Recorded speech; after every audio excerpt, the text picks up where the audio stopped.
While the shonen standbys are bringing some major fights this season, Golden Kamuy is the only series that will sate your bloodthirst. What its cast lack in superpowers or predatory organs, they more than make up for in pure brutality. Although it has many hallmarks of modern shonen, Golden Kamuy is a seinen manga and has all the visceral combat more familiar that entails. The kind of stuff in the movies you weren't allowed to watch until you moved out of your parents' house. How could normal humans from the Meiji era measure up to supernatural and science fiction-fueled fights? It comes down to the combatants and the stakes. Golden Kamuy is the story of a treasure hunt, but the participants who have opted into this dangerous hunt are, down to the last man, are people that you wouldn't want to run into in a dark alley.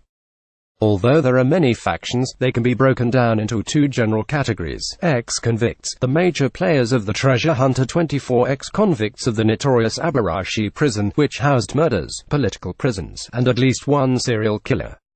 Each knows of the treasure and possesses a piece of the map to find it, and Shiraishi excluded, are violent, dangerous, and absolutely ruthless. Military. One of the major groups searching for the gold is the 7th Division, known as the Defenders of Northern Japan, and the strongest unit, and survivors of one of the bloodiest battles in the Russo-Japanese War. Few of them emerged unscarred, and over the course of the military careers, they learned all the ins and outs of brutal trench warfare, and many lost the fear of death, survivors of endless charges into machine gun emplacements. Ex-hunters, roaming serial killers, and former Shinsengumi each bring a variety of fighting styles to the groups in Hokkaido, including sharpshooting, maiming traps, poison, and martial arts. When everyone knows how to fight dirty, there is no point in trying to keep things clean. If the willingness to resort to violence isn't enough, the stakes certainly are. There's perhaps the largest single quantity of gold in all Japan on the line, and each group either want it for their own selfish use or to fund even grander schemes.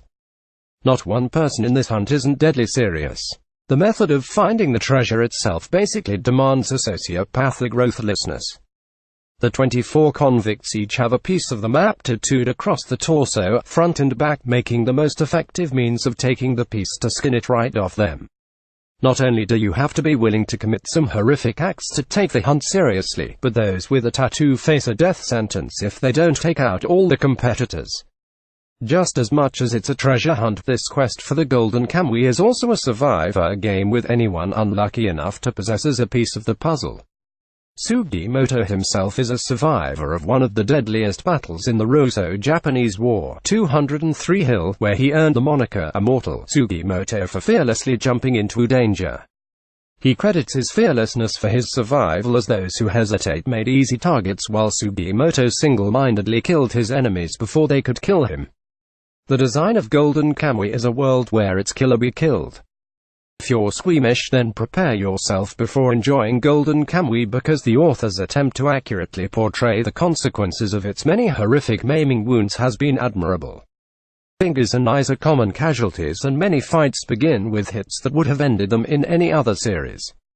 What the characters in Golden Kamuy lack in superpowers, they more than make up for with creativity and a desperate ruthlessness. If that's your jam, then make sure not to miss it. Peter Fabian is an associate features editor for Crunchyroll, author of monthly Mangaka Spotlight, writer for Anime Academy, and contributor at Anime Feminist. You can follow him on Twitter at Peter Fabian.